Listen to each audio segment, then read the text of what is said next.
ನಮ್ಮನ್ನು ಬಹಳವಾಗಿ ಪ್ರೀತಿ ಮಾಡುವ ನಮ್ಮ ತಂದೆ, ನಿಮ್ಮ ನಾಮಕ್ಕೆ ಸ್ತೋತ್ರ ಸ್ವಾಮಿ. ನಿನ್ನ ಕೃಪಾಸ್ತ ನಮ್ಮನ್ನೇ ಒಪ್ಪಿಸ್ತೇವೆ. ವಾಕ್ಯವನ್ನು ಕೇಳೋ ಪ್ರತಿಯೊಬ್ಬರನ್ನು ಪವಿತ್ರಾತ್ಮ ನಿನ್ನ ಪ್ರಸನ್ನತೆಯನ್ನು ನಡೆಸು. ನಿನ್ನ ಸಹಾಯವಿಲ್ಲದೆ ನಿನ್ನ ವಾಕ್ಯಗಳು ತಿಳ್ಕೊಳ್ಳೋದು ಅಸಾಧ್ಯವಾಗಿದೆ. ಅದೇ ರೀತಿ ವಾಕ್ಯವನ್ನು ಬೋಧಿಸುವ ನನಗೂ ಪವಿತ್ರಾತ್ಮನೇ, ಕೊನೆಯ ತನಕ ನಿನ್ನ ವಶದಲ್ಲಿಟ್ಟು ನನ್ನ ನಡೆಸು. ನನ್ನ ಬಾಯಿಂದ ಬರೋ ಪ್ರತಿಯೊಂದು ಮಾತುಗಳು ನಿನ್ನದಾಗಲಿ ಪವಿತ್ರಾತ್ಮನೇ. ನಿನ್ನ ವಾಕ್ಯಕ್ಕೆ ಅನುಗುಣವಾಗಿ ನಿನ್ನ ಮಕ್ಕಳೊಂದಿಗೆ ಮಾತಾಡಲು ಸಹಾಯ ಮಾಡು. ನಿನ್ನ ಕೃಪಾಹಸ್ತದಲ್ಲಿ ನನ್ನನ್ನು ಒಪ್ಪಿಸ್ತೇನೆ. ಎಲ್ಲ ಸ್ತುತಿ ಸ್ತೋತ್ರ ಘನ ಮಹಿಮೆ ತಂದೆ ಮಗ ಪವಿತ್ರಾತ್ಮನಿಗೆ ಸದಾಕಾಲವೂ ಸಲ್ಲಲಿ. ಆಮೇಲೆ ಪ್ರೈಸ್ ದ ಲಾರ್ಡ್. ನಾವು ಇವತ್ತು ಕ್ರಿಸ್ತನಲ್ಲಿ ನೆಲೆಗೊಳ್ಳುವುದು ಇದರ ವಿಷಯವಾಗಿ ಧ್ಯಾನಿಸುವ. ತುಂಬ ಸಮಯದಿಂದ ನಾವು ನಮ್ಮ ಮನಸ್ಸಿನ ನವೀಕರಣ ಇದಕ್ಕೆ ಸಂಬಂಧಪಟ್ಟು ವಾಕ್ಯಗಳನ್ನು ನೋಡಿದ್ದೇವೆ, ಧ್ಯಾನಿಸಿದ್ದೇವೆ. ಈಗ ನಾವು ಕ್ರಿಸ್ತನಲ್ಲಿ ನೆಲೆಗೊಳ್ಳುವುದು ಇದು ಕೂಡ ಅದೇ ವಾಕ್ಯಗಳಿಗೆ ಆಧಾರವಾಗಿ ಈ ವಿಷಯವಾಗಿದೆ. ಇದಕ್ಕೆ ಮುಖ್ಯವಾಗಿ ದೇವರ ವಾಕ್ಯದಲ್ಲಿ ಆಧಾರ ಯೋಹಾನನು ಬರೆದ ಸುವಾರ್ತೆ, ಯೋಹಾನನ ಸುವಾರ್ತೆ 15ನೇ ಅಧ್ಯಾಯ 1ರಿಂದ ವಾಕ್ಯಗಳು ಪ್ರಾರಂಭ ಆಗ್ತವೆ. ನೋಡಿ, ನಾವು ಯೋಹಾನನ ಸುವಾರ್ತೆಗೆ ಹೋಗೋಣ. 15ನೇ ಅಧ್ಯಾಯ 1ರಿಂದ. ನಾನೇ ನಿಜವಾದ ದ್ರಾಕ್ಷ ಬಳ್ಳಿ, ನನ್ನ ತಂದೆ ತೋಟಗಾರನು. ನನ್ನಲ್ಲಿದ್ದು ಫಲ ಕೊಡದಿರುವ ಪ್ರತಿಯೊಂದು ಕೊಂಬೆಯನ್ನು ಆತನು ತೆಗೆದು ಹಾಕುತ್ತಾನೆ. ಫಲ ಕೊಡುವ ಪ್ರತಿಯೊಂದು ಕೊಂಬೆಯನ್ನು ಹೆಚ್ಚು ಫಲ ಕೊಡುವ ಹಾಗೆ ಅದನ್ನು ಶುದ್ಧ ಮಾಡುತ್ತಾನೆ. ನಾನು ನಿಮಗೆ ಹೇಳಿದ ವಾಕ್ಯದ ದಿಸೆಯಿಂದ ನೀವು ಈಗ ಶುದ್ಧರಾಗಿದ್ದೀರಿ. ನೀವು ನನ್ನಲ್ಲಿ ನೆಲೆಗೊಂಡಿರಿ, ನಾನು ನಿಮ್ಮಲ್ಲಿ ನೆಲೆಗೊಂಡಿರುವೆನು. ಕೊಂಬೆಯು ಬಳ್ಳಿಯಲ್ಲಿ ನೆಲೆಗೊಂಡಿರದಿದ್ದರೆ ಹೇಗೆ ತನ್ನಷ್ಟಕ್ಕೆ ತಾನೇ ಫಲ ಕೊಡಲಾರದೋ, ಹಾಗೆಯೇ ನೀವು ನನ್ನಲ್ಲಿ ನೆಲೆಗೊಂಡಿರದಿದ್ದರೆ ಫಲ ಕೊಡಲಾರಿರಿ. ನಾನು ದ್ರಾಕ್ಷೆ ಬಳ್ಳಿ, ನೀವು ಕೊಂಬೆಗಳು. ಒಬ್ಬನು ನನ್ನಲ್ಲಿಯೂ ನಾನು ಆತನಲ್ಲಿಯೂ ಅವನಲ್ಲಿಯೂ ನೆಲೆಗೊಂಡಿದ್ದರೆ ಅವನೇ ಬಹಳ ಫಲ ಕೊಡುವನು. ನೀವು ನನ್ನನ್ನು ಬಿಟ್ಟು ಏನೂ ಮಾಡಲಾರಿರಿ. ಯಾವನೂ ನನ್ನಲ್ಲಿ ನೆಲೆಗೊಂಡಿರುವುದಿಲ್ಲವೋ ಅವನು ಆ ಕೊಂಬೆಯಂತೆ ಹೊರಕ್ಕೆ ಬಿಸಾಡಲ್ಪಟ್ಟು ಒಣಗಿ ಹೋಗುವನು. ಅಂಥ ಕೊಂಬೆಗಳನ್ನು ಕೂಡಿಸಿ ಬೆಂಕಿಯಲ್ಲಿ ಹಾಕುತ್ತಾರೆ, ಅವು ಸುಟ್ಟು ಹೋಗುತ್ತವೆ. ನೀವು ನನ್ನಲ್ಲಿಯೂ ನನ್ನ ವಾಕ್ಯಗಳು ನಿಮ್ಮಲ್ಲಿಯೂ ನೆಲೆಗೊಂಡಿದ್ದರೆ ಏನು ಬೇಕಾದರೂ ಕೇಳಿಕೊಳ್ಳಿರಿ, ಅದು ನಿಮಗೆ ದೊರೆಯುವುದು. ನೀವು ಬಹಳ ಫಲ ಕೊಡುವುದರಿಂದಲೇ ನನ್ನ ತಂದೆಗೆ ಮಹಿಮೆ ಉಂಟಾಗುವುದು ಮತ್ತು ನನ್ನ ಶಿಷ್ಯರಾಗುವಿರಿ. ಇದು ಇಡೀ ಅಧ್ಯಾಯ ಇದಕ್ಕೆ ಸಂಬಂಧಪಟ್ಟ ವಾಕ್ಯದಲ್ಲಿ ಇದೆ. ಬಹಳ ಅಗತ್ಯವಾಗಿ ನಾವು ಪ್ರತಿಯೊಬ್ಬರೂ ತಿಳ್ಕೊಳ್ಬೇಕು. ಕ್ರಿಸ್ತನಲ್ಲಿ ನೆಲೆಗೊಳ್ಳುವುದೆಂದರೆ ಏನಂತ ಹೇಳಿ. ಇದನ್ನು ನಾವು ತಿಳ್ಕೊಳ್ಳದಿದ್ದರೆ ನಮ್ಮಲ್ಲಿ ಯಾವ ಒಂದು ಉಜ್ಜೀವನದ ಇರಲಿಕ್ಕೆ ಸಾಧ್ಯ ಇಲ್ಲ. ಅಷ್ಟು ಮಾತ್ರ ಅಲ್ಲ, ನಮ್ಮಲ್ಲಿ ಒಂದು ಸಮಾಧಾನ, ಸಂತೋಷ ನೆಲೆಗೊಳ್ಳಲಿಕ್ಕೆ ಸಾಧ್ಯ ಇಲ್ಲ. ಈಗ ಕ್ರಿಸ್ತನಲ್ಲಿ ನೆಲೆಗೊಳ್ಳುವುದು ಇದು ಅಂದರೆ ಏನು? ನಮಗೆ ತುಂಬ ಜನರಿಗೆ ಇದರ ವಿಷಯದಲ್ಲಿ ಗೊತ್ತೇ ಇಲ್ಲ. ನಾವು ಅನೇಕ ವಿಶ್ವಾಸಿಗಳಲ್ಲಿ ಗೊತ್ತಿಲ್ಲ ಈ ಸಂಗತಿಗಳು. ಕ್ರಿಸ್ತನಲ್ಲಿ ನೆಲೆಗೊಳ್ಳುವುದು, ನಮ್ಮಲ್ಲಿ ಸಮಾಧಾನ, ಸಂತೋಷ, ನಾವು ಕ್ರಿಸ್ತನಲ್ಲಿ ನೆಲೆಗೊಳ್ಳದಿದ್ದರೆ ಅದು ಇರಲಿಕ್ಕೆ ಸಾಧ್ಯ ಇಲ್ಲ. ಯಾವಾಗ ನಾವು ಕ್ರಿಸ್ತನಲ್ಲಿ ನೆಲೆಗೊಳ್ಳುವುದಿಲ್ಲವೋ ನಮ್ಮ ಜೀವಿತದಲ್ಲಿ ಸಮಾಧಾನ ಇರಲಿಕ್ಕೆ ಸಾಧ್ಯ ಇಲ್ಲ. ಆತನು ನಮಗೋಸ್ಕರ ಕ್ರೂಜೆಯಲ್ಲಿ ಪ್ರಾಣ ಕೊಟ್ಟಿದ್ದಾನೆ. ನಾವು ಆತನ ಮಕ್ಕಳಾಗಿದ್ದೇವೆ. ಈಗ ದೇವರ ವಾಕ್ಯದಲ್ಲಿ ಇಲ್ಲಿ ನೆಲೆಗೊಳ್ಳುವ ವಿಷಯ ಸಾಮ್ಯ ರೂಪವಾಗಿ ಯೇಸು ಹೇಳುವಾಗ ಇಲ್ಲಿ ದ್ರಾಕ್ಷೆ ಬಳ್ಳಿಗೆ ಹೋಲಿಸಲಾಗಿದೆ. ದ್ರಾಕ್ಷೆ ಬಳ್ಳಿ, ನಾವೆಲ್ಲ ಕೊಂಬೆಗಳು. ಆ ಬಳ್ಳಿ ಯೇಸು ಕ್ರಿಸ್ತನೇ. ನಾವು ಆತನಲ್ಲಿ ನೆಲೆಗೊಂಡಿರಬೇಕು. ಹೇಗೆ ಒಂದು ದ್ರಾಕ್ಷೆಯ ಬಳ್ಳಿ, ಆ ಕೊಂಬೆಗಳು ಆ ಬಳ್ಳಿಯಲ್ಲಿಲ್ಲದೆ ಫಲ ಕೊಡಲಿಕ್ಕೆ ಸಾಧ್ಯ ಇಲ್ಲವೋ, ಅದೇ ರೀತಿಯಾಗಿ ನಾವು ಕ್ರಿಸ್ತನಲ್ಲಿ ಇಲ್ಲದಿದ್ದರೆ ನಾವು ಫಲ ಕೊಡಲಿಕ್ಕೆ ಸಾಧ್ಯ ಇಲ್ಲ. ಈ 15ನೇ ಅಧ್ಯಾಯ ಅದಕ್ಕೆ ಸಂಬಂಧಪಟ್ಟು ನಮಗೆ ಹೇಳ್ತದೆ. ನೋಡಿ, ಈ ದ್ರಾಕ್ಷೆ ಬಳ್ಳಿಯ ವಿಷಯದಲ್ಲಿ ಇಸ್ರಾಯೇಲರನ್ನು ಹಳೆ ಒಡಂಬಡಿಕೆ ನೋಡಿದರೆ ಇಸ್ರಾಯೇಲರನ್ನು ಕೂಡ ದ್ರಾಕ್ಷೆ ಬಳ್ಳಿಗೆ ಹೋಲಿಸಲಾಗಿದೆ. ಇದಕ್ಕೆ ನಾವು 2 ಕಡೆ ನಾವು ನೋಡ್ತೇವೆ. ಒಂದು ಕೀರ್ತನೆ 80ನೇ ಕೀರ್ತನೆ 8 ಮತ್ತು 9ನೇ ಅಧ್ಯಾಯ ವಾಕ್ಯದಲ್ಲಿ ನಾವು ಇದನ್ನು ನೋಡ್ತೇವೆ. ಕೀರ್ತನೆ 80ಕ್ಕೆ ಹೋಗೋಣ. ನಾವು 8 ಮತ್ತು 8 ಅಲ್ಲಿ ವಾಕ್ಯದಿಂದ ನೋಡೋಣ. ನೋಡಿ, ಇಸ್ರಾಯೇಲರ ವಿಷಯದಲ್ಲಿ ಹೇಗೆ ದ್ರಾಕ್ಷೆ ಬಳ್ಳಿ ಅಂತ ದೇವರು ಅಲ್ಲಿ ಉಲ್ಲೇಖಿಸ್ತಾರೆ. ನೋಡಿ, ನೀವು ಐಗುಪ್ತ ದೇಶದಿಂದ ಒಂದು ದ್ರಾಕ್ಷೆ ಲತೆಯಂತೆ ತಂದು ಜನಾಂಗಗಳನ್ನು ಹೊರಗೆ ಹಾಕಿ ಅದನ್ನು ನೆಟ್ಟಿ ಅದಕ್ಕೋಸ್ಕರ ನೆಲವನ್ನು ಹಸನು ಮಾಡಿದ ಮೇಲೆ ಅದು ಬೇರು ಬಿಟ್ಟು ದೇಶವನ್ನೆಲ್ಲ ಹಬ್ಬಿಕೊಂಡಿತು. ಅದರ ನೆರಳಿನಿಂದ ಗುಡ್ಡಗಳೆಲ್ಲ ಕವಿಯಲ್ಪಟ್ಟವು. ಅದರ ಕುಡಿಗಳು ದೇವದಾರು ವೃಕ್ಷಗಳ ಮೇಲೆ ಹಬ್ಬಿ ಅವುಗಳನ್ನು ಮುಚ್ಚಿಬಿಟ್ಟವು.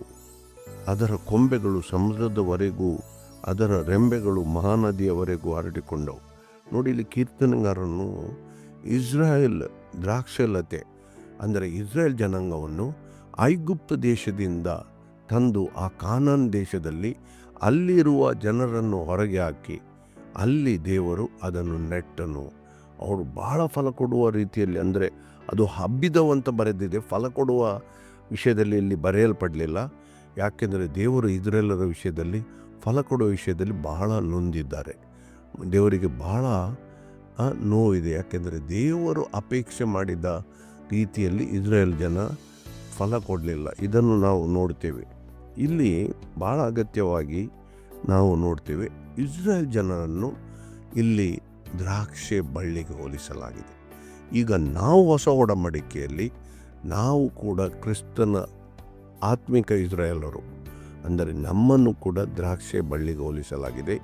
ಇದೇ ಸಂಗತಿಗಳನ್ನು ಯೋಹಾನನ ಸುವಾರ್ತೆಯಲ್ಲಿ 15ನೇ ಅಧ್ಯಾಯದಲ್ಲಿ ಯೇಸು ಕೂಡ ಇದೇ ಉಲ್ಲೇಖ ಮಾಡಿ, ಏನು ನಾವು ಆತನಲ್ಲಿ ಇಲ್ಲದಿದ್ದರೆ ಏನು ಫಲ ಕೊಡಲರು. ಈಗ 2ನೇ ವಿಷಯ ಇಲ್ಲಿ ಸಂಗತಿ ನಾವು ಯೆಶಾಯನ ಪ್ರವಾದನೆಯಲ್ಲಿ 5ನೇ ಅಧ್ಯಾಯದಲ್ಲಿ ನಾವು ನೋಡ್ತೇವೆ. ಇಲ್ಲಿ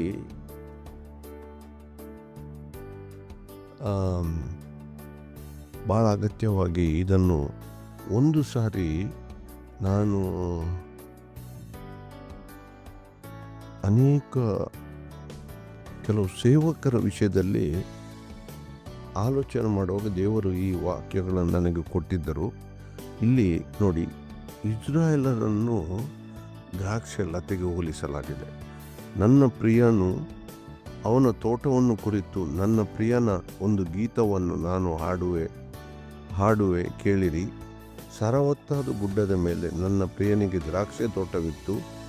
ಅವನು ಅದನ್ನು ಅಗೆತ ಮಾಡಿ ಕಲ್ಲುಗಳನ್ನು ತೆಗೆದುಹಾಕಿ ಒಳ್ಳೊಳ್ಳೆಯ ದ್ರಾಕ್ಷೆಯ ಸಸಿಗಳನ್ನು ನೆಟ್ಟು ಮಧ್ಯದಲ್ಲಿ ಒಂದು ಬುರುಜು ಕಟ್ಟಿ ದ್ರಾಕ್ಷೆಯ ದ್ರಾಕ್ಷೆಯ ತೊಟ್ಟಿಯನ್ನು ಕೊರೆಯಿಸಿ ಮಾಡಿಕೊಂಡು ತೋಟವು ದ್ರಾಕ್ಷೆಯ ಹಣ್ಣನ್ನು ಕೊಡುವುದೆಂದು ಎದುರು ನೋಡುತ್ತಿರಲು ಅದು ಹೊಲಸು ಹಣ್ಣನ್ನು ಬಿಟ್ಟಿತು ಅಂತ ಹೇಳಿ. ನೋಡಿ, ಇಲ್ಲಿ ಇಸ್ರಾಯೇಲರ ವಿಷಯದಲ್ಲಿ ಒಂದು ದ್ರಾಕ್ಷೆ ತೋಟಕ್ಕೆ ಹೋಲಿಸುತ್ತಾರೆ. ಏನು, ಇಡೀ ಇಸ್ರಾಯೇಲ್ ಜನಾಂಗವನ್ನು ಒಂದು ದ್ರಾಕ್ಷೆ ತೋಟಕ್ಕೆ ಹೋಲಿಸ್ತಾರೆ. ದೇವರಲ್ಲಿ ಏನು ಹೇಳ್ತಾರೆ ನೋಡಿ, ಅಲ್ಲಿ ಕಳ್ಳು ಮುಳ್ಳುಗಳಿದ್ದವು, ನಾನು ಎಲ್ಲ ಹೊಲವನ್ನು ಹಸನು ಮಾಡಿ ಅದರ ಸುತ್ತಲೂ ಬೇಲಿ ಹಾಕಿದ್ದೇನೆ. ನೀವು ಓದಿದ್ದು ಇದು ವಿಶ್ವಾಸಿಗಳಿಗೆ, ನಮಗೆ ಕೂಡ ಭಾಳ ಅಗತ್ಯವಾಗಿ ನಾವು ತಿಳ್ಕೊಳ್ಬೇಕಾದ ಸಂಗತಿ ಇದು. ನೋಡಿ, ಅಲ್ಲಿ ಬೇಲಿ ಹಾಕಿ ಒಳ್ಳೆಯ ಜಾತಿಯ ಬೀಜವನ್ನು ಬಿತ್ತಿದೆನು, ಮತ್ತು ಮೋಡಗಳು ಮಳೆ ಬೀಳುವಂತೆ ಮೋಡಗಳಿಗೆ ಆಜ್ಞಾಪಿಸಿದೆನು ಅಂತ ಹೇಳಿ, ಮತ್ತು ಅವು ಫಲ ಕೊಡುವ ಸಮಯದಲ್ಲಿ ಹುಳಿ ದ್ರಾಕ್ಷೆಗಳನ್ನು ಕೊಟ್ಟನು. ಇದರಿಂದ ಆಗ ದೇವರು ನ್ಯಾಯ ತೀರಿಸುವುದೆಂದರೆ ದೇವರು ಏನು ಮಾಡ್ತಾರೆ, ಮೊದಲು ಅದರ ಬೇಲಿಯನ್ನು ತೆಗೆದು ಬಿಡ್ತಾರೆ ಅಂತ ಹೇಳಿ ನಾವು ಇದಕ್ಕೆ ಸಂಬಂಧಪಟ್ಟು ಯೋಬನ ಪುಸ್ತಕದಲ್ಲಿ ನಾವು ನೋಡ್ತೇವೆ. ಯೋಬನು ಅವನ ಕುಟುಂಬ ಮತ್ತು ಸ್ವಾಸ್ಥ್ಯ ಸುತ್ತಲೂ ಬೇಲಿ ಹಾಕಿದ್ಯಲ್ಲ ಅಂತ ಸೈತಾನನು ದೇವರೊಂದಿಗೆ ಹೇಳ್ತಾನೆ. ಅಂದರೆ ದೇವರು ಯಾವತ್ತೂ ಕೂಡ ತನ್ನ ಮಕ್ಕಳನ್ನು ಅವರ ಸ್ವಾಸ್ಥ್ಯವನ್ನು ಬೇಲಿ ಹಾಕಿ ಕಾಪಾಡ್ತಾನೆ. ಈಗ ನಾವು ಪ್ರತಿಯೊಬ್ಬರು ತಿಳ್ಕೊಳ್ಬೇಕು. ಇಲ್ಲಿ ನೋಡಿ, ಯೆಶಾಯನ ಪ್ರವಾದನೆ 5ನೇ ಅಧ್ಯಾಯದಲ್ಲಿ ಹೇಳುವಾಗ ಆ ಬೇಲಿ ಯಾವಾಗ ತೆಗೆಯಲ್ಪಡ್ತದೆ? ನಾವು ಹುಳಿ ದ್ರಾಕ್ಷ ಕೊಟ್ಟ. ಅಂದರೆ ನಮ್ಮ ಜೀವಿತದಲ್ಲಿ ದೇವರಿಗೆ ಮಹಿಮೆ ಉಂಟಾಗದ ಕೆಲಸಗಳನ್ನು ನಾವು ಮಾಡಿಕೊಂಡಾಗ ದೇವರು ಮೊದಲು ಮಾಡುವ ಕಾರ್ಯ ನಮ್ಮ ಕುಟುಂಬ, ನಮ್ಮ ಸ್ವಾಸ್ಥ್ಯ ಸುತ್ತಲಿರುವ ಆ ಬೇಲಿಯನ್ನು ತೆಗೆದು ಬಿಡ್ತಾರೆ. ಆಮೇಲೆ ಕಾಡು ಪ್ರಾಣಿಗಳು ಹೊಕ್ಕು ಆ ತೋಟವನ್ನು ಹಾಳು ಮಾಡಿದವಂತ ಬರೆದಿದೆ. ಇಲ್ಲಿ ಭಾಳ ಅಗತ್ಯವಾಗಿ ನಾವು ತಿಳ್ಕೊಳ್ಬೇಕು. ಕಾಡು ಪ್ರಾಣಿಗಳನ್ನು ಸೈತಾನನಿಗೆ ಆಗ ಆ ಕುಟುಂಬದ ಮೇಲೆ ಅಧಿಕಾರ ಸಿಗ್ತದೆ. ಅಷ್ಟ ತನಕ ದೇವರದನ್ನು ಕಾಪಾಡುತ್ತಾರೆ. ಆದ್ದರಿಂದ ಈ ದ್ರಾಕ್ಷಿ ತೋಟ ವಿಷಯದಲ್ಲಿ, ಈಗ ನಾವು ದ್ರಾಕ್ಷಿ ತೋಟ ವಿಷಯದಲ್ಲಿ ಇಲ್ಲಿ 2 ಸಂಗತಿಗಳನ್ನು ನಾವು ನೋಡಿದೆವು. 2 ಕಡೆ, ಅಂದರೆ ಇಸ್ರಾಯೇಲರನ್ನು ದ್ರಾಕ್ಷಿಯ ಒಂದು ಬಳ್ಳಿಗೆ ಹೋಲಿಸಲಾಗಿದೆ. ಈಗ ಯೋಹಾನನ ಇಲ್ಲಿ 15ನೇ ಅಧ್ಯಾಯದಲ್ಲಿ ನಾವು ಇಡೀ ಕ್ರಿಸ್ತನನ್ನು ಮತ್ತು ಇಡೀ ಸಭೆ ಒಂದು ದ್ರಾಕ್ಷಿ ಬಳ್ಳಿಗೆ ಹೋಲಿಸಲಾಗಿದೆ. ಕ್ರಿಸ್ತನೇ ಆತನ ಬಳ್ಳಿ, ನಾವು ಎಲ್ಲ ಕೊಂಬೆಗಳು. ಈಗ ಅದರಲ್ಲಿ ಕೂಡ ನಾವು ಕೆಲವು ಕಡೆ ನೋಡಿದರೆ ಅಲ್ಲಿ ಇಸ್ರಾಯೇಲರು ಆ ಬಳ್ಳಿಯಲ್ಲಿದ್ದ ಕೊಂಬೆಗಳು, ನಾವು ಕಸಿ ಕಟ್ಟಲ್ಪಟ್ಟವರಂತ. ನಾವು ಅನ್ಯರು, ನಮಗೆ ಮತ್ತೆ ಕ್ರಿಸ್ತನಲ್ಲಿ ಸೇರುವ ದೇವರ ಜನ ಮಕ್ಕಳಾಗುವ ಭಾಗ್ಯ ನಮಗೆ ದೊರಕಿದ್ದು. ಇಲ್ಲಿ ಈಗ ನಾವು ಆತನಲ್ಲಿ ನೋಡಿ, ಅಲ್ಲಿ 15ನೇ ಅಧ್ಯಾಯದಲ್ಲಿ ನಾವು ನೋಡಿದರೆ 5ನೇ ವಾಕ್ಯದಲ್ಲಿ ನಾವು ಬಹಳ ಫಲ ಕೊಡುತ್ತೇವೆ ಯಾವಾಗ ಆ ಕ್ರಿಸ್ತನಲ್ಲಿ ನೆಲೆಗೊಂಡಿದ್ದಾರೆ ಅಂತ ಹೇಳಿ ಬರೆಯಲ್ಪಟ್ಟಿದೆ. ನೋಡಿ ಅಲ್ಲಿ 15:5, ನಾನು ದ್ರಾಕ್ಷೆ ಬಳ್ಳಿ, ನೀವು ಕೊಂಬೆಗಳು, ಒಬ್ಬನು ನನ್ನಲ್ಲಿಯೂ ನಾನು ಅವನಲ್ಲಿಯೂ ನೆಲೆಗೊಂಡಿದ್ದರೆ ಅವನೇ ಬಹಳ ಫಲ ಕೊಡುವನು. ನಮಗೆ ನಮ್ಮಷ್ಟಕ್ಕೆ ಫಲ ಕೊಡಲಿಕ್ಕೆ ಸಾಧ್ಯ ಇಲ್ಲ. ನಾವು ಕ್ರಿಸ್ತನಲ್ಲಿ ಇದ್ದರೆ ಮಾತ್ರ ಫಲ ಕೊಡ್ತೇವೆ.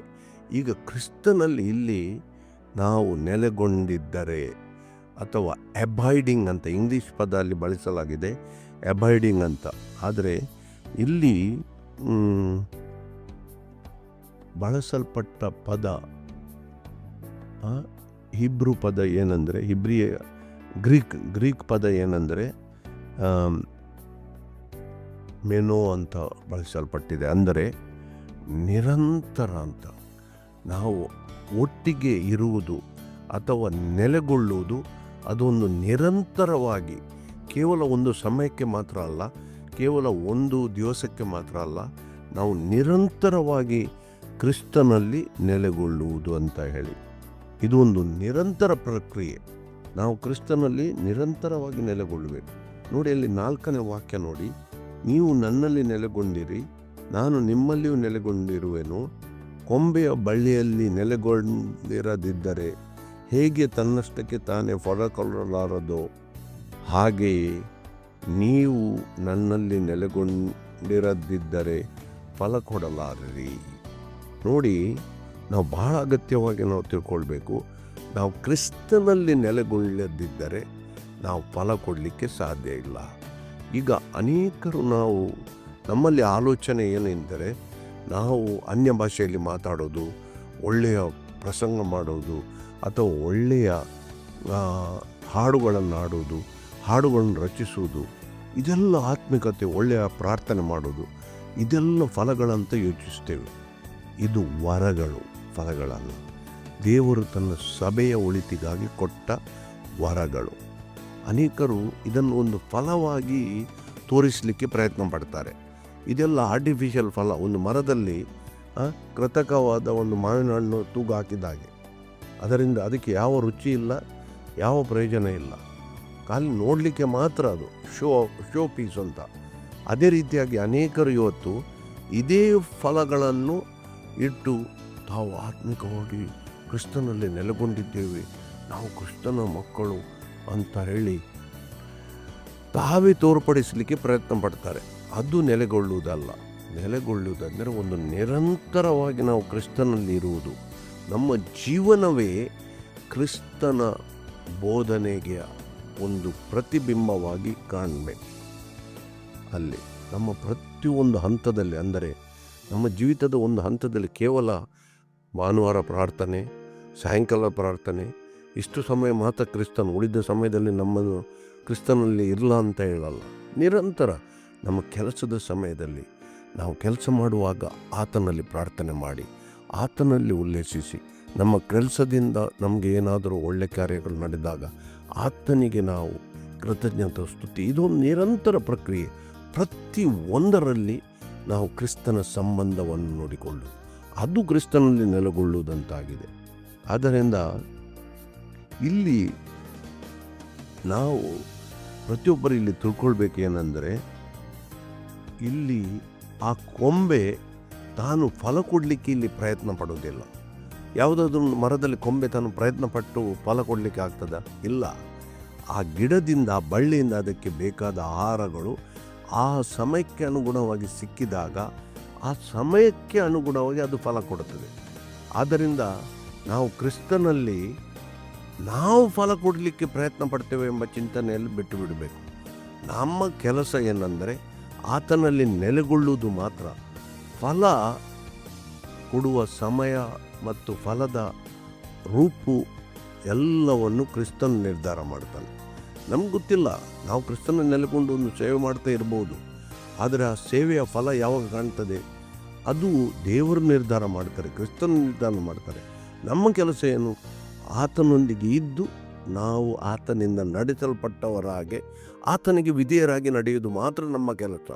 ಆದ್ದರಿಂದ ಯಾವ ರೀತಿ ನೋಡಿ, ಒಂದು ಕೊಂಬೆ ಆ ಮರದಲ್ಲಿ ಇದ್ದರೆ, ಆ ಬಳ್ಳಿಯಲ್ಲಿದ್ದಾಗ ಅದು ಫಲ ಕೊಡಲಿಕ್ಕೆ ಪ್ರಯತ್ನ ಪಡೋದಿಲ್ಲ, ಅದು ಕೇವಲ ಆ ಗಿಡದಲ್ಲಿ ಇರ್ತದೆ. ನಮ್ಮ ಕೆಲಸ ಕೂಡ ಅದು ನಾವು ಕ್ರಿಸ್ತನಲ್ಲಿ ಇರುವುದು. ಈಗ ಫಲ ಕೊಡುವ ವಿಷಯದಲ್ಲಿ ಯಾವ್ದು ಫಲಗಳಿವೆ? ಮೊದಲು ನಮ್ಮ ಗುಣಗಳ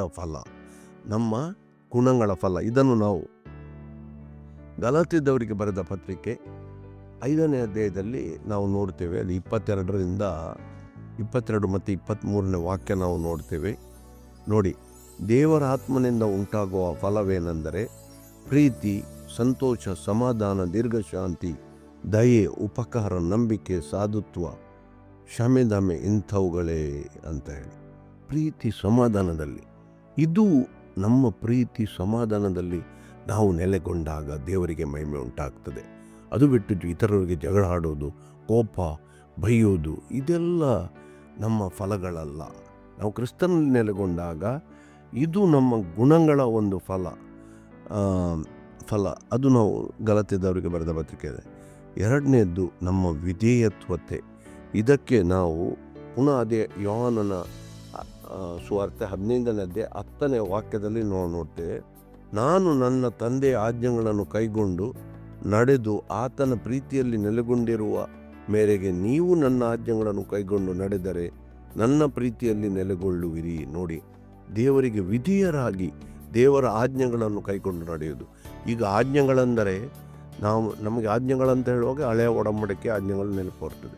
ಹೊಸ ಒಡಂಬಡಿಕೆ ನಮಗೆ 2 ಆಜ್ಞೆ ಕೊಡಲ್ಪಟ್ಟದ್ದು. ಒಂದು, ಪೂರ್ಣ ಹೃದಯದಿಂದ ನನ್ನ ದೇವರನ್ನು ಪ್ರೀತಿಸು. 2ನೇದು, ನಿನ್ನಂತೆ ನಿನ್ನ ನೆರೆಕರೆಯನ್ನು ಪ್ರೀತಿಸು. ಪ್ರೀತಿಯಲ್ಲಿ ಇಡೀ ಧರ್ಮಶಾಸ್ತ್ರ ಅಡಕವಾಗಿದೆ. ನಾವು ಎಲ್ಲರೂ ನಮ್ಮ ಪೂರ್ಣವಾಗಿ ಪ್ರೀತಿಸುವ ಹಂಗಿನಲ್ಲಿ ಇದರಲ್ಲಿ ಎಲ್ಲ ಉಳಿದ ಎಲ್ಲ ಕಾರ್ಯಗಳು ಇವೆ. ಆದ್ದರಿಂದ ನಾವು ದೇವರಿಗೆ ವಿಧೇಯರಾಗಿ ನಡೆಯುವುದು.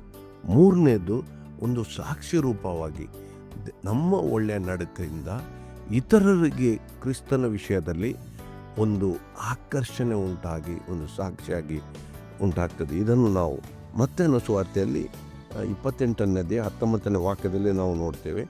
ಮತ್ತಾಯನ ಸುವಾರ್ತೆ ನೋಡಿ, ಆದ್ದರಿಂದ ನೀವು ಹೊರಟು ಹೋಗಿ ಎಲ್ಲ ದೇಶಗಳ ಜನರನ್ನು ಶಿಷ್ಯರನ್ನಾಗಿ ಮಾಡಿರಿ, ಅವರಿಗೆ ತಂದೆ, ಮಗ, ಪವಿತ್ರಾತ್ಮನ ಹೆಸರಿನಲ್ಲಿ ದೀಕ್ಷಾಸ್ನಾನ ಮಾಡಿರಿ. ಈಗ ಇಲ್ಲಿ ನಾವು ಬಹಳ ಅಗತ್ಯವಾಗಿ ತಿಳ್ಕೊಳ್ಬೇಕು ಏನೆಂದರೆ, ನಮ್ಮ ಒಳ್ಳೆಯ ಫಲದಿಂದ ಒಬ್ಬರು ಕ್ರಿಸ್ತನಲ್ಲಿ ಆಕರ್ಷಿತಗೊಂಡಾಗ ನಾವು ಅವರಿಗೆ ಕ್ರಿಸ್ತನ ಸುವಾರ್ತೆಯನ್ನು ಹೇಳಿ ಅವರಿಗೆ ತಂದೆ, ಮಗ, ಪವಿತ್ರಾತ್ಮನ ಹೆಸರಿನಲ್ಲಿ ದೀಕ್ಷಾಸ್ನಾನ ಕೊಟ್ಟಾಗ ಅಂತ. ಇದು ಬಹಳ ಅಗತ್ಯವಾಗಿ ನಾವು ತಿಳ್ಕೊಳ್ಬೇಕು. ನಮ್ಮ ಒಳ್ಳೆಯ ನಡತೆಯಿಂದ ಜನರನ್ನು ಕ್ರಿಸ್ತನಲ್ಲಿ ಬರುವುದು, ಇದು ತಂದೆಗೆ ಇದು ನಾವು ಫಲ ಕೊಡುವುದಾಗಿದೆ. ಇಲ್ಲಿ ಮೂರನೇ ಸಂಗತಿ ನಾವು ಇಲ್ಲಿ ನೋಡ್ತೇವೆ, ಸಮಾಧಾನದಲ್ಲಿರುವುದು. ಯಾವಾಗ ನಾವು ಕ್ರಿಸ್ತನಲ್ಲಿ ಇರ್ತೇವೋ ನಮ್ಮಲ್ಲಿ ಒಂದು ಸಮಾಧಾನ ನೆಲೆಗೊಂಡಿರುತ್ತದೆ. ನಾವು ಕ್ರಿಸ್ತನಲ್ಲಿ ನೆಲೆಗೊಂಡಿದ್ದರೆ ನಮಗೆ ಯಾವ ಭಯ, ಯಾವ ಉದ್ವೇಗ, ಯಾವುದೇ ಚಿಂತೆ ಇರುವುದಿಲ್ಲ. ನಾವು ಭಾಳ ಸಮಾಧಾನದಲ್ಲಿರ್ತೇವೆ. ಅದು ನಿಜವಾಗಿ ನಾವು ಕ್ರಿಸ್ತನಲ್ಲಿ ನೆಲೆಗೊಂಡಿರುವುದು ಕಂಡುಬರುವ ಫಲ. ಸಮಾಧಾನದಲ್ಲಿರ್ತೇವೆ. ಎಂಥ ಕಷ್ಟ ಪರಿಸ್ಥಿತಿ ಬರಲಿ, ನಾವು ಕ್ರಿಸ್ತನಲ್ಲಿ ನೆಲೆಗೊಂಡಿದ್ದರೆ ನಮಗೆ ಭಯ ಇಲ್ಲ. ಏನಂತದೆ, ದೇವರು ನನ್ನನ್ನು ಕೈ ಬಿಡೋದಿಲ್ಲ, ಈ ಕಷ್ಟಗಳಿಂದ ನನ್ನನ್ನು ಪಾರು ಮಾಡ್ತಾನೆ, ನನಗೆ ಏನು ಚಿಂತೆ ಇಲ್ಲ ಎಂಬ ಚಿಂತನೆ ನಮ್ಮಲ್ಲಿ ಗಟ್ಟಿಯಾಗಿದ್ದರಿಂದ ಆ ದೇವರ ಸಮಾಧಾನದಲ್ಲಿ ನಾವು ಇರ್ತೇವೆ. ಈಗ ಇಲ್ಲಿ ನಾಲ್ಕನೇ ಸಂಗತಿ ನಾವು ಭಾಳ ಎಚ್ಚರಿಕೆಯಿಂದ ತಿಳ್ಕೊಳ್ಬೇಕು. ಇಲ್ಲಿ ನಾವು ಆತನಲ್ಲಿ ನೆಲೆಗೊಂಡಿರದಿದ್ದರೆ ಏನಾಗ್ತದೆ ಎಂಬ ಪ್ರಶ್ನೆ. ಇದು ಬಹಳ ಅಗತ್ಯವಾಗಿ ನಾವು ತಿಳ್ಕೊಳ್ಬೇಕು. ಆ ಕೊಂಬೆಯನ್ನು ಕಡಿದು ಹಾಕುತ್ತಾರೆ. ಈಗ ಆ ಕೊಂಬೆ ಕಡಿದು ಹಾಕಲ್ಪಟ್ಟಿದೆ ಅಂದರೆ ಏನು? ಇಲ್ಲಿ ಮುಖ್ಯವಾಗಿ ಆತ್ಮಿಕ ಬಂಜತನ.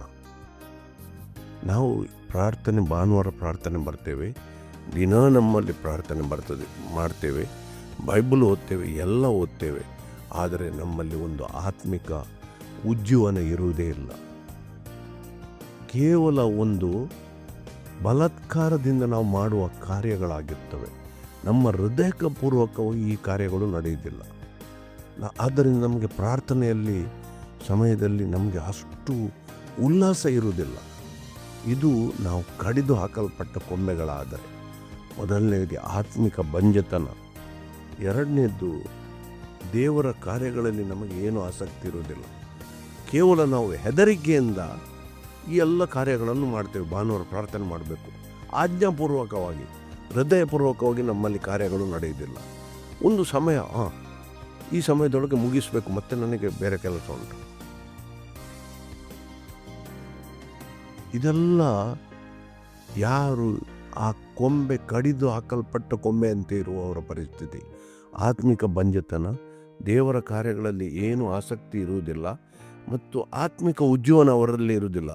ಮತ್ತು ಭಯ, ಯಾವಾಗಲೂ ಏನಾಗ್ಬೋದೋ, ಏನಾದರೂ ಒಂದು ಸಂಗತಿ ನಡೆದರೆ ಭಯದಲ್ಲಿರ್ತಾರೆ. ಉದ್ವೇಗ, ಎಂಗ್ಸೈಟಿ ಅಂತ ಹೇಳ್ತೇವೆ. ಈ ಸಂಗತಿಗಳು ನಮ್ಮಲ್ಲಿ ಇದ್ದರೆ ನಾವು ಕಡಿದು ಹಾಕಲ್ಪಟ್ಟ ಕೊಂಬೆ ಅಂತ ಇರ್ತೇವೆ. ಅದಕ್ಕಾಗಿ ಭಾಳ ಅಗತ್ಯವಾಗಿ ನಾವು ಯಾವಾಗಲೂ ಕ್ರಿಸ್ತನಲ್ಲಿ ನೆಲೆಗೊಳ್ಳಲಿಕ್ಕೆ ಪ್ರಯತ್ನ ಪಡಬೇಕು. ಅಂದರೆ ಏನು? ನಮ್ಮ ಆಲೋಚನೆ, ನಮ್ಮ ಮನಸ್ಸಿನಲ್ಲಿ ಬರುವ ಚಿಂತನೆಗಳು, ನಾವು ಮಾಡುವ ಕಾರ್ಯಗಳು ಎಲ್ಲವೂ ಕ್ರಿಸ್ತನ ಕೇಂದ್ರೀಕೃತ ವಿಷಯಗಳಾಗಬೇಕು. ಈಗ ನಾವು ಮಾಡೋ ಕಾರ್ಯ ಕೂಡ ಆಗ್ಬೋದು, ಕೆಲಸ ಅದು ನಮ್ಮ ಹಣಕಾಸಿನ ವ್ಯವಸ್ಥೆಗಾಗಿ ನಾವು ದುಡಿದಿರ್ಬೋದು. ಆದರೂ ಅದರ ಮೂಲಕ ದೇವರಿಗೆ ಮಹಿಮೆ ಉಂಟಾಗಬೇಕು, ದೇವರ ಆಶೀರ್ವಾದ ಜನರು ಕಾಣಬೇಕು. ಈ ಚಿಂತನೆಯಲ್ಲಿ ನಾವು ದುಡಿಬೇಕು ವಿನ ಇಲ್ಲ ನಾನು ಸಂಪಾದನೆ ಮಾಡಬೇಕು, ನಾನು ಹಣ ಮಾಡಬೇಕು, ಇದೇ ಚಿಂತನೆಗಳಲ್ಲಿ ಮುಳುಗಿದ್ದರೆ ನಾವು ಅದು ಕ್ರಿಸ್ತನಲ್ಲಿ ನೆಲೆಗೊಳ್ಳುವುದಲ್ಲ. ನಮ್ಮ ಎಲ್ಲ ಕಾರ್ಯಗಳಲ್ಲಿ ಪ್ರತಿಯೊಂದರಲ್ಲಿ ಕ್ರಿಸ್ತನು ಕೇಂದ್ರೀಕೃತವಾಗಬೇಕು. ನಮಗೆ ಒಳ್ಳೆಯ ಆಶೀರ್ವಾದ ಬಂದಾಗ ದೇವರಿಗೆ ಮಹಿಮೆ ಸಲ್ಲಿಸುವುದು. ಓ ದೇವರೇ, ನೀನು ಮಾಡಿದ್ದಿದ್ದು ಕಾರ್ಯ, ಈ ನನ್ನ ಕಾರ್ಯದ ಫಲ ಅದು ನಿನ್ನ ಆಶೀರ್ವಾದ. ಪ್ರತಿಯೊಂದರಲ್ಲಿ ನಮಗೆ ಕ್ರಿಸ್ತನನ್ನೇ ಒಂದು ಕೇಂದ್ರೀಕೃತವಾಗಿ ಆಲೋಚನೆಗಳು ಬರ್ತವೆ. ಅದು ಕ್ರಿಸ್ತನಲ್ಲಿ ನೆಲೆಗೊಳ್ಳುವುದು. ಆದ್ದರಿಂದ ಲೌಕಿಕ ಸಂಗತಿಗಳನ್ನು ನಾವು ಮುಳುಗಿ ಹೋದರೆ ನಮಗೆ ಕ್ರಿಸ್ತನಲ್ಲಿ ನೆಲೆಗೊಳ್ಳಲಿಕ್ಕೆ ಸಾಧ್ಯ ಇಲ್ಲ. ನಾವು ಭಾಳ ಎಚ್ಚರಿಕೆಯಾಗಿ ನೋಡಬೇಕು. ನೋಡಿ, ನಾನು ಹೇಳೋದಿಲ್ಲ ನಾವು ಕೆಲವು ಸಾರಿ ಲೈಕ್ ಸಂಗತಿಗಳಲ್ಲಿ ಮುಳಿದು ಹೋಗ್ತೇವೆ. ಆದರೆ ಭಾಳ ಎಚ್ಚರಿಕೆಯಿಂದ ನಾವು ತಕ್ಷಣ ನಮ್ಮ ಆ ಸಂಬಂಧವನ್ನು ಬಿಟ್ಟು ಪುನಃ ನಾವು ಕ್ರಿಸ್ತನಲ್ಲಿ ನೆಲೆಗೊಳ್ಳಲಿಕ್ಕೆ ಪ್ರಯತ್ನ ಪಡಬೇಕು, ಭಾಳ ಅಗತ್ಯವಾಗಿ. ಆದ್ದರಿಂದ ಆ ಸಂಬಂಧವನ್ನು ಕಳ್ಕೊಂಡರೆ ನಮ್ಮಲ್ಲಿ ಆತ್ಮಿಕ ಬಂಜತನ ಉಂಟಾಗ್ತದೆ. ಮತ್ತು ಪ್ರಾಯೋಗಿಕವಾಗಿ ನಾವು ಈಗ ತಿಳ್ಕೊಳ್ಬೇಕು, ನಾವು ಹೇಗೆ ಕ್ರಿಸ್ತನಲ್ಲಿ ನೆಲೆಗೊಳ್ಳುವುದು. ಪ್ರಾಯೋಗಿಕವಾಗಿ ನೋಡಿ, ಕ್ರಿಸ್ತನಲ್ಲಿ ನೆಲೆಗೊಳ್ಳುವುದೆಂದರೆ ಆತನ ವಾಕ್ಯಗಳಲ್ಲಿ ನೆಲೆಗೊಳ್ಳುವುದು. ಇದನ್ನು ನಾವು ಯೋಹಾನನು ಬರೆದ ಪತ್ರಿಕೆಯಲ್ಲಿ ಸ್ಪಷ್ಟವಾಗಿ ನೋಡ್ತೇವೆ. ನನ್ನ ವಾಕ್ಯಗಳು ನಿಮ್ಮಲ್ಲಿ ನೆಲೆಗೊಂಡಿದ್ದರೆ ನೀವು ತಂದೆ ಮಗನಲ್ಲಿ ನೆಲೆಗೊಂಡಿದ್ದೀರಿ.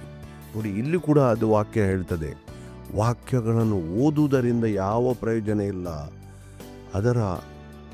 ಅದು ಓದುವುದಂದರೆ ನಾವು ನೆಲೆಗೊಳ್ಳುವುದಲ್ಲ, ವಾಕ್ಯವೇ ನಮ್ಮ ಒಂದು ಸೇವಿಸುವುದಂತ ಹೇಳ್ತದೆ. ದೇವರ ವಾಕ್ಯದಲ್ಲಿ ನಾವು ಕ್ರಿಸ್ತನನ್ನು ಸೇವಿಸುವುದು ದೇವರ ವಾಕ್ಯಗಳನ್ನು ತಿಳ್ಕೊಳ್ಳುವುದು. ಅಂದರೆ ಏನು? ನಮ್ಮ ರಕ್ತದಲ್ಲಿ ಆ ವಾಕ್ಯಗಳು ತುಂಬಿರಬೇಕು. ಪ್ರತಿಯೊಂದು ಆಲೋಚನೆಗಳು ನಮ್ಮ ವಾಕ್ಯದ ಆಧಾರಗಳಲ್ಲಿರ್ತವೆ. ನಮ್ಮ ನಿರ್ಧಾರ, ನಮ್ಮ ಆಲೋಚನೆಗಳು, ನಮ್ಮ ಆಕಾಂಕ್ಷೆ, ನಮ್ಮ ನಿರೀಕ್ಷೆ ಎಲ್ಲ ವಾಕ್ಯಕ್ಕೆ ಸಂಬಂಧಪಟ್ಟ ಚಿಂತನೆಗಳಲ್ಲಿರ್ತವೆ. ಅದರ ಮೇಲೆ ನೆಲೆಗೊಂಡಿರಬೇಕು. ಆಗ ನಮಗೆ ಏನಾಗ್ತದೆ? ಅದು ನಾವು ಕ್ರಿಸ್ತನಲ್ಲಿ ನೆಲೆಗೊಳ್ಳುವುದು. ತಿಳಿಯುತ್ತಲ್ಲ? ಆದ್ದರಿಂದ ನೋಡಿ, ಇಲ್ಲಿ ನನ್ನ ವಾಕ್ಯಗಳು ನಿಮ್ಮಲ್ಲಿ ನೆಲೆಗೊಂಡಿದ್ದಾರೆ ಅಂತ ಹೇಳ್ತದೆ. ಯೋಹನ್ನ 15ನೇ ಅಧ್ಯಾಯದಲ್ಲಿ ನಾವು ನೋಡ್ತೇವೆ, ನನ್ನ ವಾಕ್ಯಗಳು ನಿಮ್ಮಲ್ಲಿ ನೆಲೆಗೊಂಡಿದ್ದರೆ ಏನು ಬೇಕಾದರೆ ಕೇಳಿಕೊಳ್ಳಿರಿ, ಅದು ನಿಮಗೆ ಸಿಗುವುದು. ಯಾಕೆಂದರೆ ನಾವು ಯಾವಾಗ ಕ್ರಿಸ್ತನಲ್ಲಿ ನೆಲೆಗೊಳ್ತೇವ, ಕ್ರಿಸ್ತನ ವಾಕ್ಯದಲ್ಲಿ ನೆಲೆಗೊಳ್ತೇವ, ನಮ್ಮ ಪ್ರಾರ್ಥನೆ ಕೂಡ ಕ್ರಿಸ್ತನ ಮತ್ತು ದೇವರ ಇಚ್ಛೆ ಪ್ರಕಾರ ಇರ್ತದೆ ವಿನ ನಮ್ಮ ಲೌಕಿಕ ಆಲೋಚನೆಗಳ ಮೇಲೆ ನಮ್ಮ ಪ್ರಾರ್ಥನೆ ಇರುವುದಿಲ್ಲ, ನಮ್ಮ ಬೇಡಿಕೆಗಳು ಇರುವುದಿಲ್ಲ. ನೋಡಿ, ಅದಕ್ಕಾಗಿ ಕೀರ್ತನೆ 119ನೇ ಕೀರ್ತನೆ 105ನೇ ವಾಕ್ಯ, ನಿನ್ನ ವಾಕ್ಯವು ನನ್ನ ದಾರಿಗೆ ದೀಪವು ನನ್ನ ಕಾಲಿಗೆ ಬೆಳಕು, ನನ್ನ ದಾರಿಗೆ ಬೆಳಕು ನನ್ನ ಕಾಲಿಗೆ ದೀಪವೂ ಆಗಿದೆ ಅಂತ. ಅಷ್ಟು ಅಂದರೆ ಪ್ರತಿಯೊಂದು ಆತ್ಮಿಕ ಸಂಗತಿಗಳಲ್ಲಿ ದೇವರ ವಾಕ್ಯವೇ ನಮಗೆ ಸರ್ವಸ್ವ. ಅದೇ ನಮಗೆ ದೀಪ, ಅದೇ ನಮಗೆ ಬೆಳಕು. ಆ ಬೆಳಕಿನಲ್ಲಿ ನಡೆಯುವವರಾಗಿದ್ದೇವೆ ನಾವು. ಅದನ್ನು ಬಿಟ್ಟು ಆ ಬೇರೆ ಯಾವ ಬೆಳಕಿನಲ್ಲಿ ನಾವು ಹೋಗುವವರಲ್ಲ. ಲೌಕಿಕ ಆಲೋಚನೆಗಳಲ್ಲಿ ನಮ್ಮ ದಾರಿ, ಆ ಬೆಳಕು ಯಾವ ಕಡೆ ಇರ್ತದೆ ಅಲ್ಲಿ ಇರ್ತದೆ. ಅದರಿಂದ ನಾವು ವಾಕ್ಯದಲ್ಲಿ ನೆಲೆಗೊಳ್ಳುವವರು. ನಾವು ಈ ಸುಳ್ಳುಗಳನ್ನು, ನಮ್ಮಲ್ಲಿ ಸೈತಾನ ಅನೇಕ ಸುಳ್ಳುಗಳ ಮೂಲಕ ನಮ್ಮಲ್ಲಿ ಭಯ ಮತ್ತು ಉದ್ವೇಗವನ್ನು ಹುಟ್ಟುತ್ತಾನೆ. ಇದಕ್ಕೆ ನಾವು ಯಾವತ್ತೂ ತಲೆ ಕೊಡುವವರಾಗೋದಿಲ್ಲ. ಯಾವಾಗ ನಾವು ವಾಕ್ಯದಲ್ಲಿ ನೆಲೆಗೊಳ್ತೇವ, ಆಗ ವಾಕ್ಯದ ಸತ್ಯಗಳು ನಮ್ಮಲ್ಲಿ ಬಲವಾಗಿ ಎದ್ದು ಬರ್ತವೆ. ನಮಗೆ ಯಾವುದೇ ಒಂದು ಸಮಸ್ಯೆ ಉಂಟಾದಾಗ ನೋಡಿ, ಈಗ ನಾನು ನಿಮ್ಗೆ ಒಂದು ಉದಾಹರಣೆ, ಏನೋ ಒಂದು ಸಾಲ ಮಾಡಿದ್ದೆವು, ಸಾಲದ ಭಯ ಉಂಟಾಗ ನಮಗೇನು, ದೇವರ ಮಕ್ಕಳು ಯಾವತ್ತೂ ಸಾಲಗಾರರಾಗೋದಿಲ್ಲ. ದೇವರು ನಾವು ಸಾಲ ಕೊಡುವುದೇ ಹೊರತು ಸಾಲ ತಕ್ಕೊಳ್ಳುವವರಲ್ಲ. ಈ ವಾಕ್ಯಗಳ ಮೂಲಕ ನಾವು ಬಲಗೊಳ್ಳಬೇಕು. ಆದ್ದರಿಂದ ಮತ್ತೆ ಭಾಳ ಅಗತ್ಯವಾಗಿ ವಿಧೇಯತ್ವ. ನಾವು ದೇವರ ವಾಕ್ಯದ ಆಧಾರದಲ್ಲಿ ದೇವರು ನಮಗೆ ಕೊಟ್ಟ ಆಜ್ಞೆಗಳನ್ನು ನಾವು ಬಹಳ ವಿಧೇಯತ್ವದಿಂದ ಆ ಪ್ರಕಾರ ಸ್ವೀಕಾರ ಮಾಡಿ ನಾವು ನಡೆಯಬೇಕು. ಭಯದಿಂದ ಅಥವಾ ಯಾವುದೇ ಬಲಾತ್ಕಾರದಿಂದ ದೇವರು ನಮ್ಮಿಂದ ಏನು ಅಪೇಕ್ಷಿಸುತ್ತಿಲ್ಲ. ದೇವರ ಪ್ರೀತಿ ನಮ್ಮಲ್ಲಿ ನೆಲೆಗೊಂಡಿರಬೇಕು. ಅಂದರೆ ಏನು? ಈಗ ನಾವು ತಂದೆ ತಾಯಿಗಳ ಮೇಲೆ ಪ್ರೀತಿಯ ಮೂಲಕ ನಾವು ತಂದೆ ತಾಯಿಗಳಿಗೆ ಕೊಡುವ ಒಂದು ಏನು ರೆಸ್ಪೆಕ್ಟ್ ಅಂತ ಹೇಳ್ತೇವೆ, ಅಥವಾ ಅವರಿಗೆ ಕೊಡುವ ನಾವು ಗೌರವ ಇರ್ತದೆ. ಅದೇ ರೀತಿ ಭಯದಲ್ಲಿ ಕೊಡುವ ಗೌರವ ಇದೆ. ದೇವರಿಗೆ ಆ ಭಯದ ಗೌರವ ಬೇಡ, ದೇವರಿಗೆ ಪ್ರೀತಿಯ ಗೌರವ ಬೇಕು. ನಾವು ಪ್ರೀತಿಯಿಂದ ಆತನ ಆಜ್ಞೆಯನ್ನು ಕೈಗೊಳ್ಳುವುದು. ಯಾಕೆ? ನಾನು ಈ ಆಜ್ಞೆಗಳನ್ನು ಕೈಗೊಂಡರೆ, ದೇವರು ನನಗೆ ನೀಡಿದ ನಿರ್ದೇಶನ ಪ್ರಕಾರ ಆತನ ವಾಕ್ಯಕ್ಕೆ ವಿಧೇಯನಾಗಿ ನಡೆದರೆ ನನಗೆ ದೇವರು ಆಶೀರ್ವಾದ ಮಾಡ್ತಾರೆ, ನನ್ನ ಜೀವನ ಬದಲಾಗ್ತದೆ, ನಾನು ಆಶೀರ್ವಾದ ನಿಧಿ ಆಗ್ತೇನೆ ಎಂಬ ಒಂದು ಪ್ರೀತಿ ಸಮಾಧಾನದಲ್ಲಿ ನಾವು ನೆಲೆಗೊಂಡು ನಾವು ಜೀವಿಸಬೇಕು. ಪ್ರೀತಿಯಲ್ಲಿ ನೆಲೆಗೊಳ್ಳುವುದು. ಅದಕ್ಕಾಗಿ ನೋಡಲಿ 15ನೇ ಅಧ್ಯಾಯ 9ನೇ ವಾಕ್ಯ ನೋಡಿ, ತಂದೆ ನನ್ನನ್ನು ಪ್ರೀತಿಸಿದ ಹಾಗೆಯೇ ನಾನು ನಿಮ್ಮನ್ನು ಪ್ರೀತಿಸಿದ್ದೇನೆ, ನನ್ನ ಪ್ರೀತಿಯಲ್ಲಿ ನೆಲೆಗೊಂಡಿರಿ. ನಾನು ನನ್ನ ತಂದೆಯ ಆಜ್ಞೆಗಳನ್ನು ಕೈಗೊಂಡು ನಡೆದು ಆತನ ಪ್ರೀತಿಯಲ್ಲಿ ನೆಲೆಗೊಂಡಿರುವ ಮೇರೆಗೆ ನೀವು ನನ್ನ ಆಜ್ಞೆಗಳನ್ನು ಕೈಗೊಂಡು ನಡೆದರೆ ನನ್ನ ಪ್ರೀತಿಯಲ್ಲಿ ನೆಲೆಗೊಳ್ಳುವಿರಿ. ದೇವರಿಗೆ ನಾವು ಯಾವುದೇ ಮಾಡುವ ಕಾರ್ಯಗಳು, ನಮ್ಮ ವಿಧೇಯತ್ವ, ನಾವು ಕೈಗೊಂಡು ನಡೆಯುವ ಆಜ್ಞೆಗಳು ಅದು ಪ್ರೀತಿಪೂರ್ವಕವಾಗಿ ಬರಬೇಕು ವಿನ ಬಲಾತ್ಕಾರ ಪೂರ್ವಕವಾಗಿ ದೇವರಿಗೆ ಬೇಡ. ಅದಕ್ಕಾಗಿ ನಮ್ಮ ಜೀವನ ಆಶೀರ್ವಾದವಾಗಿಲ್ಲ. ಅದಕ್ಕಾಗಿ ನಮ್ಮಲ್ಲಿ ಆತ್ಮಿಕ ಬಂಜೆತನ ಇದು ಕೂಡಿದೆ. ಮತ್ತು ಕೊನೆಯದಾಗಿ ನಾವು ಎಲ್ಲ ವಿಶ್ವಾಸಿಗಳೊಂದಿಗೆ ಎಲ್ಲರೊಂದಿಗೆ ಒಂದು ಕುಟುಂಬವಾಗಿ ನಾವು ಜೀವಿಸುವುದಾಗಿದೆ. ಅದರಿಂದ ಅದು ಶಾಂತಿ ಸಮಾಧಾನದಲ್ಲಿ ನಾವು ನೆಲೆಗೊಳ್ಳುವುದಾಗಿದೆ. ನೋಡಿ, ಅದಕ್ಕೆ 11ನೇ ವಾಕ್ಯಗಳು ನೋಡಿ, ನಮ್ಮಲ್ಲಿರುವ ಆನಂದವು ನಿಮ್ಮಲ್ಲಿಯೂ ಇರಬೇಕಂತಲೂ ನಿಮ್ಮ ಆನಂದವು ಪರಿಪೂರ್ಣವಾಗಬೇಕಂತಲೂ ಇದನ್ನೆಲ್ಲ ನಿಮಗೆ ಹೇಳಿದ್ದೇನೆ. ನಾನು ನಿಮ್ಮನ್ನು ಪ್ರೀತಿಸಿದ ಮೇರೆಗೆ ನೀವು ಒಬ್ಬರನ್ನೊಬ್ಬರು ಪ್ರೀತಿಸಬೇಕೆಂಬುದೇ ನಾನು ಕೊಡುವ ಆಜ್ಞೆಯಾಗಿದೆ. ನೋಡಿ, ಇಲ್ಲಿ ಎಲ್ಲರೊಂದಿಗೆ ನಾವು ಪ್ರೀತಿಯಲ್ಲಿ ಜೀವಿಸು. ಕ್ರಿಸ್ತನಲ್ಲಿ ನಾವು ನೆಲೆಗೊಂಡಿದ್ದೇವೆಂದರೆ ನಾವು ಆತನಿಗೆ ವಿಧೇಯರಾಗಿರುವುದು, ಆತನ ಆಜ್ಞೆಗಳನ್ನು ಕೈಗೊಂಡಿರುವುದು, ನಮ್ಮ ಜೀವಿತದ ಪ್ರತಿಯೊಂದು ನಿರೀಕ್ಷೆ, ವಿಶ್ವಾಸ, ಆಕಾಂಕ್ಷೆ ಎಲ್ಲವೂ ಕ್ರಿಸ್ತನ ವಾಕ್ಯದ ಮೇಲೆ ಆಧಾರವಾಗಿರುವುದು, ವಾಕ್ಯದಲ್ಲಿ ನೆಲೆಗೊಂಡಿರುವುದು. ಮತ್ತು ಅದೇ ನಮ್ಮ ದಾರಿಯ ದೀಪ. ನಾವು ಆ ಬೆಳಕಿನಲ್ಲಿ ನಡೆಯುವರಾಗ್ತೇವೆ. ನಮ್ಮಲ್ಲಿ ವಿಧೇಯತ್ವ, ಆತನ ವಾಕ್ಯಗಳಿಗೆ, ಆತನ ಆಜ್ಞೆಗಳಿಗೆ ವಿಧೇಯರಾಗಿ ನಡೆಯುವುದು ಇದು, ಮತ್ತು ಆತನ ಪ್ರೀತಿಯಲ್ಲಿ ನೆಲೆಗೊಳ್ಳುವುದು, ಮತ್ತು ನಾವು ಒಬ್ಬರನ್ನೊಬ್ಬರು ಒಬ್ಬ ವಿಶ್ವಾಸಿಗಳು ಒಂದು ಸಭೆಯಾಗಿ ಅನ್ಯೋನ್ಯತೆಯಲ್ಲಿ ಜೀವಿಸುವುದು. ಅಂದರೆ ಒಂದು ಕುಟುಂಬವಾಗಿ ನಮಗೆ ಜೀವಿಸಲಿಕ್ಕೆ ಸಾಧ್ಯ ಆಗೋದಿಲ್ಲದರೆ ನಮ್ಮ ಸಂಬಂಧ, ನಮ್ಮ ಹೆಚ್ಚಿನ ಸಂಭಾಷಣೆಗಳು ನಮ್ಮ ವಿಶ್ವಾಸಿಗಳ ಮಧ್ಯೆ ಇರಬೇಕು. ನೋಡಿ, ಈಗ ನಾವು ಒಬ್ಬ ವ್ಯಕ್ತಿಯನ್ನು ನಾವು ನಮ್ಮ ಗೆಳೆಯ ಅಥವಾ ನಮಗೆ ಭಾಳ ಹತ್ತಿರದವರಂದರೆ ಸುಮ್ಮನೆ ಖಾಲಿ ಇದ್ದಾಗ ನಮಗೇನು ಆಗ್ತದೆ, ಆ ವ್ಯಕ್ತಿಯೊಂದಿಗೆ ನಾವು ಫೋನ್ ಮಾಡಿ ಮಾತಾಡೋ ಅನಿಸ್ತದೆ. ಮಾತಾಡಲಿಕ್ಕೆ ಏನು ವಿಷಯ ಇರಲಿಲ್ಲ, ಊಟ ಮಾಡಿದೆ, ಏನು ಪದಾರ್ಥ ಇದೆ, ಯಾಕೆ ಆ ಸಂಬಂಧ ನಮ್ಮಲ್ಲಿರ್ತದೆ. ಅದೇ ರೀತಿಯಾಗಿ ನಾವು ವಿಶ್ವಾಸಿಗಳು ಒಬ್ಬರನ್ನೊಬ್ಬರು ಸಂಬಂಧದಲ್ಲಿ ಒಂದು ಕುಟುಂಬ ಎಂಬ ಆ ಪ್ರೀತಿಯಲ್ಲಿ ನೆಲೆಗೊಳ್ಳಬೇಕು. ಇನ್ನೊಬ್ಬರಿಗೆ ಕಷ್ಟ ಸಂಕಷ್ಟಗಳು ಬಂದಾಗ ಅವರೊಂದಿಗೆ ಮಾತಾಡಿ, ಅವರನ್ನು ಧೈರ್ಯಪಡಿಸಿ, ಅವರಿಗೆ ಪ್ರೀತಿ ನೀಡಿ, ನಮ್ಮಿಂದ ಆದಷ್ಟು ಸಹಾಯ ಮಾಡಿ ಅವರನ್ನು ಧೈರ್ಯಪಡಿಸುವುದು ವಾಕ್ಯಗಳ ಮೂಲಕ, ಮತ್ತು ಭಾಳ ಅಗತ್ಯವಾಗಿ ಅವರಿಗೋಸ್ಕರ ಪ್ರಾರ್ಥನೆ ಮಾಡಿ. ಇದೆಲ್ಲ ನಾವು ಕ್ರಿಸ್ತನಲ್ಲಿ ನೆಲೆಗೊಂಡು ಫಲಭರಿತರಾಗುವುದು. ನೋಡಿ, ಅಲ್ಲಿ 16ನೇ ವಾಕ್ಯ ನೋಡಿ, 15-16. ನಾನು ನಿಮ್ಮನ್ನು ಆರಿಸಿಕೊಂಡೆನು, ನೀವು ಹೊರಟು ಹೋಗಿ ಫಲ ಕೊಡುವವರಾಗಬೇಕೆಂತಲೂ ನೀವು ಕೊಡುವ ಫಲವು ನಿಲ್ಲುವಂಥದ್ದಾಗಬೇಕೆಂತಲೂ ನಿಮ್ಮನ್ನು ನೇಮಿಸಿದ್ದಾನೆ. ನೋಡಿ, ನಮ್ಮನ್ನು ಫಲ ಕೊಡಲು ಆತನು ಕರೆದಿದ್ದಾನೆ. ಮತ್ತು ನೋಡಿ, ಅದು 15:8 ವಾಕ್ಯ ನೋಡಿ, ತಂದೆ,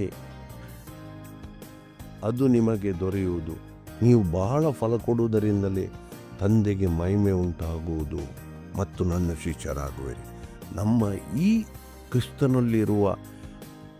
ಕ್ರಿಸ್ತನಲ್ಲಿ ನಾವು ನೆಲೆಗೊಂಡಿದ್ದರೆ ನಾವು ಫಲ ಕೊಡುವವರಾಗ್ತೇವೆ, ಮತ್ತು ಆ ಫಲದಿಂದ ದೇವರಿಗೆ ಮಹಿಮೆ ಉಂಟಾಗ್ತದೆ.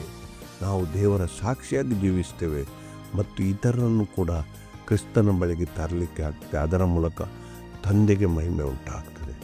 ಈ ಸಂಗತಿಗಳನ್ನು ನಾವು ನೋಡೋಣ. ದೇವರು ನಮ್ಮನ್ನು ಆಶೀರ್ವದಿಸುವ ದೇವರಾಗಿದ್ದಾರೆ. ನಮ್ಮನ್ನು ಫಲಭರಿತವಾಗಿ ನಡೆಸುವ ದೇವರಾಗಿದ್ದಾರೆ. ನಾವು ಆತನಲ್ಲಿ ನೆಲೆಗೊಂಡೋಣ. ಆತನ ವಾಕ್ಯಗಳಲ್ಲಿ ನೆಲೆಗೊಳ್ಳುವುದು ನಾವು ಆತನಲ್ಲಿ ನೆಲೆಗೊಳ್ಳುವುದಾಗಿದೆ. ಆದ್ದರಿಂದ ವಾಕ್ಯಗಳನ್ನು ಧ್ಯಾನಿಸುವ, ಅದನ್ನು ಸೇವಿಸುವುದು. ಅಂದರೆ ನಾನು ಅದನ್ನು ಹೇಳಿದ್ದೇನೆ ನಿಮಗೆ, ಹೇಗೆ ಜಗಿದು ಮೆಲುಕು ಹಾಕುವ ರೀತಿಯಲ್ಲಿ ಇದನ್ನು ನಾವು ನೋಡಿದ್ದೇವೆ. ಅದೇ ರೀತಿಯಾಗಿ ನಾವು ವಾಕ್ಯದಲ್ಲಿ ನೆಲೆಗೊಳ್ಳೋಣ. ನಾವು ದೇವರಲ್ಲಿ ನೆಲೆಗೊಂಡವರಾಗ್ತೇವೆ ಮತ್ತು ಒಂದು ವಿಶ್ವಾಸಿಗಳ ಒಂದು ಕುಟುಂಬದಲ್ಲಿ ಅನ್ಯೋನ್ಯತೆಯಲ್ಲಿ ಜೀವಿಸುವವರಾಗ್ತೇವೆ ಮತ್ತು ಆಶೀರ್ವಾದವನ್ನು ಹೊಂದಿ ದೇವರಿಗೆ ಮಹಿಮೆ ಉಂಟಾಗುವ ರೀತಿಯಲ್ಲಿ ನಾವು ಸಾಕ್ಷಿಗಳಾಗ್ತೇವೆ. ದೇವರು ನಮ್ಮೆಲ್ಲರನ್ನು ಆಶೀರ್ವದಿಸಲಿ. ಆತನಿಗೆ ಯುಗಾಂತರಗಳಿಗೆ ಸ್ತುತಿ ಸ್ತೋತ್ರ ಸಲ್ಲಿಕೆ ಆಗಲಿ. ಆಮೇಲೆ.